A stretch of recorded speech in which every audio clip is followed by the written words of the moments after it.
একজন মনস্তত্ত্ববিদ তিনজন মানসিক ভারসাম্যহীনকে তার চিকিৎসার জন্য একটি করে প্রশ্ন করলেন।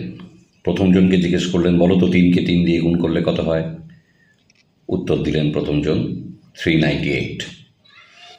গম্ভীর হয়ে মাথা নাড়লেন মনস্তত্ত্ববিদ।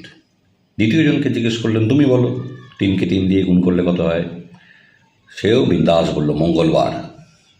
আরও গম্ভীর হয়ে মাথা নাড়লেন মনস্তত্ত্ববিদ। তৃতীয় জনকে জিজ্ঞেস করলেন, তুমি বলো 3কে 3 দিয়ে গুণ করলে কত হয়? তৃতীয় জন সঙ্গে সঙ্গে উত্তর দিল 9। উৎফুল্ল হয়ে উঠলেন মনস্তত্ত্ববিদ। তার মানে এই ব্যক্তি খানিকটা ঠিকঠাক আছে। তারপর ওনাকে জিজ্ঞেস করলেন যে তুমি কি করে বললে, আমাকে বলো। তৃতীয় ব্যক্তি গম্ভীর হয়ে উত্তর দিল, কেন? 398 থেকে মঙ্গলবারকে মাইনাস করলাম। ভয়ঙ্কর গম্ভীর হয়ে গেলেন মনস্তত্ত্ববিদ। ফেসবুকেই দেখলাম, দেখে মনে হলো আপনাদের সঙ্গে শেয়ার করি। মনস্তাত্ত্বিক অসুস্থতা কখনো ফেলে রাখবেন না। যদি নিজে কখনো ফিল করতে পারেন যে অসুবিধে হচ্ছে, সঙ্গে সঙ্গে কোনো মনস্তত্ত্ববিদের সঙ্গে যোগাযোগ করুন।